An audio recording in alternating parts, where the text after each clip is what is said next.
गुरु प्यारी सात संगत जी, आप सभी को प्यार भरी राधा स्वामी जी। सात संगत जी, हम सब अक्सर सोचते हैं कि फलाने दिन हम डेरे जाएंगे या फलाने दिन हम सत्संग घर जाएंगे। हम एक प्लानिंग के साथ चलते हैं, तो फिर यह बात कितनी सच है कि जब तक गुरु की मर्जी ना हो तब तक हम ना डेरे जा सकते हैं, ना ही सत्संग और सेवा पर जा सकते हैं और ना ही गुरु के दर्शन कर सकते हैं। जब आप इस वीडियो को पूरा सुन लेंगे तब आप ही इस बात का फैसला करना और कमेंट में ज़रूर बताना कि यह बात कहाँ तक सच है। एक बीवी ने इस आप बीती को कल ही संगत को सुनाया है।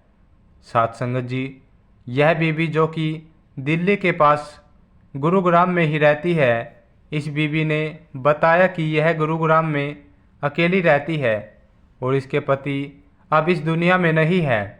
उनका 25-26 साल का बेटा बेंगलुरु के एक कंपनी में नौकरी करता है और उनके बेटे ने इन्हें कई बार बेंगलुरु जाकर रहने को कहा, लेकिन क्योंकि यह बीवी शुरू से ही गुरुग्राम में रही है तो ये बेंगलुरु नहीं जाना चाहती। साल में 2-3 बार यह कुछ दिन के लिए अपने बेटे के पास चली जाती है और बाकी का पूरा साल यह गुरुग्राम में अपने घर ही रहती है। बीवी बहुत पहले ही परमारथ से जुड़ गई थी और अकेले होने की वजह से यह बाबा जी के सत्संग को सुनने के लिए ज़्यादा से ज़्यादा दिल्ली तक ही जा सकती थी, लेकिन गुरुग्राम के सेंटर में यह बीवी हर रोज़ जाया करती है और वहाँ सेवा करती है। इस बीवी को हमेशा इंतज़ार रहता है कि बाबा जी दिल्ली में कब आएंगे और कब दर्शन देंगे। अभी कुछ दिन पहले भी बाबा जी दिल्ली भाटी सेंटर में आए थे, लेकिन क्योंकि वह बाबा जी कोई ऑफिशियल विजिट नहीं, इसलिए बहुत सारी संगत को पता ही नहीं चला कि बाबा जी दिल्ली में दर्शन देने वाले हैं। दिल्ली और दिल्ली के आसपास रहने वाली बहुत सारी संगत ने जब हमारे वीडियो को देखा तो उन्हें पता लगा कि बाबा जी दिल्ली भाटी सेंटर में दर्शन देकर गए हैं, तो यह भी उन्हीं में से एक थी जिसको पता नहीं लग पाया था कि बाबा जी दिल्ली दर्शन देकर गए हैं। लेकिन दिल्ली में होने वाले बाबा जी के भंडारे का इस बीवी को हमेशा इंतज़ार रहता है और मार्च में होने वाले भंडारे पर भी यह बीवी नहीं जा सकी थी, लेकिन बीवी ने सोचा कि दिवाली पर होने वाले भंडारे पर यह बीवी जरूर जाएगी और बाबा जी और हजूर जी के दर्शन करने के साथ साथ सत्संग भी सुनेगी। लेकिन सात संगत जी, आगे इस बीवी ने बताया कि शायद बाबा जी अभी भी इसको बुलाना नहीं चाहते, क्योंकि अभी यह बीवी बेंगलुरु में ही है और शायद अभी इस बीवी को बेंगलुरु में कई दिन और रुकना पड़ेगा। 2 दिन पहले बीवी ने अपने बेटे से फ़ोन पर बात की तो बीवी ने बड़े उत्सुकता से अपने बेटे को बाबा जी के भंडारे पर जाने की बात की। बीवी ने बताया कि वह भंडारे से 12 दिन पहले ही सेंटर में जा रही है, क्योंकि उसने वहाँ सेवा भी करनी है। बीवी ने बताया कि उसने 4-5 दिन के कपड़े बैग में पैक कर लिए हैं, क्योंकि हर रोज़ दिल्ली सेंटर से गुड़गांव वापस आना बहुत मुश्किल हो जाएगा। इस बीवी का बेटा भी एक सत्संगी है और जब उसने अपनी माँ की खुशी देखी तो जो फ़ोन पर अपनी माँ को बताना चाहता था, उसने वह बात इसलिए नहीं बताई क्योंकि वह बात सुनकर यह बीवी सब छोड़कर दिल्ली से बेंगलुरु पहुंच जाती। इस बीवी के बेटे का बेंगलुरु में एक्सीडेंट हो गया था और उसकी एक बाजू में फ्रैक्चर हो गया था।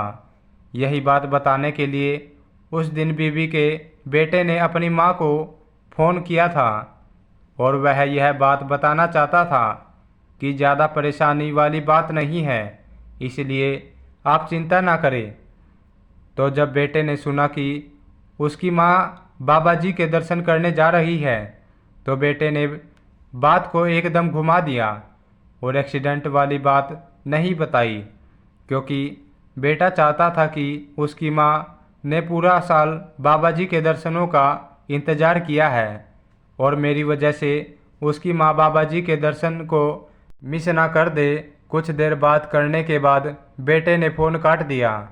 लेकिन कल सुबह इस बीबी के मोबाइल पर हेल्थ इंश्योरेंस कंपनी से एक मैसेज आया, जिसमें बीबी के बेटे के नाम के आगे यह लिखा गया था कि हमने आपके मेडिकल इंश्योरेंस के 42,000 रुपये अपूर्व कर दिए हैं और 2 दिन में आपके खाते में आ जाएंगे। साथ संगत जी, जब कोई एम्प्लॉय किसी कंपनी में काम करता है तो कंपनी वाले अपने हर एक एम्प्लॉय का एक मेडिकल इंश्योरेंस करवाते हैं, जिसमें एम्प्लॉय के अलावा उसके घर के 2 या 3 सदस्य इस मेडिकल इंश्योरेंस में भी शामिल होते हैं। तो जब उनके बेटे ने कई साल पहले बेंगलुरु के इस कंपनी को ज्वाइन किया था तो उस समय कंपनी के रिकॉर्ड में इसने अपना जो नंबर दिया था वह नंबर इसने बाद में अपनी माँ को दे दिया था और इसको खुद को कंपनी की तरफ से नया नंबर मिल गया था। कंपनी के रिकॉर्ड में तो इसने अपना नया नंबर बदलवा लिया था, लेकिन मेडिकल इंश्योरेंस में इसका वही पुराना नंबर चल रहा था जो अब इसकी माँ के पास था। जब इसकी माँ ने मैसेज देखा तो वह देखकर घबरा गई और उसने तभी अपने बेटे को फ़ोन किया और इस मैसेज के बारे में पूछा। अब बेटे को सारी बात बतानी पड़ गई। यह सुनते ही बीबी का दिल बैठ गया, लेकिन बेटे ने बहुत समझाया कि वह अब ठीक है और आप चिंता ना करें और दिल्ली जाकर बाबा जी के दर्शन जरूर करें। लेकिन माँ के लिए बच्चे क्या होते हैं यह तो हम सब भी जानते हैं और कल ही बीबी ने दिल्ली से बेंगलुरु की फ़्लाइट ली और बेंगलुरु अपने बेटे के पास पहुंच गई और अब इस बीबी को शायद 1 महीने भी अपने बेटे के पास बेंगलुरु में रहना पड़ सकता है। साथ संगत जी, यह सोचने वाली ये बात है कि जो बैग इस बीबी ने दिल्ली डेरे में जाने के लिए पैक किया था, इस बैग को लेकर इसको अपने बेटे के पास बेंगलुरु की तरफ भागना पड़ गया।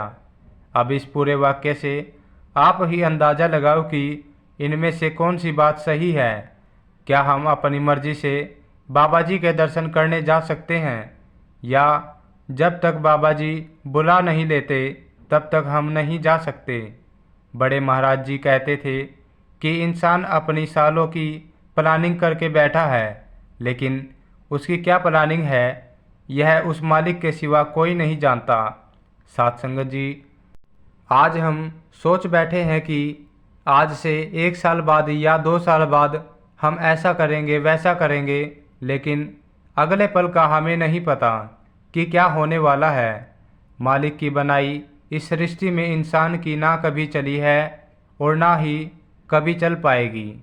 सोचो, अगर उस इंश्योरेंस कंपनी का मैसेज बीबी के मोबाइल पर ना आता तो बीबी खुशी खुशी बाबा जी के दर्शन करने चली जाती, लेकिन क्योंकि अभी बाबा जी ने इस बीबी से ना तो सेवा लेनी होगी और ना ही दर्शन देने होंगे, जिस वजह से बीबी के बेटे के ना बताने पर भी बीबी को उसके एक्सीडेंट की बात पता लग गई। इसी के साथ मैं आपसे विदा लेता हूँ। कमेंट में राधा स्वामी लिखना मत भूलना जी। मिलते हैं नेक्स्ट वीडियो में, तब तक के लिए राधा।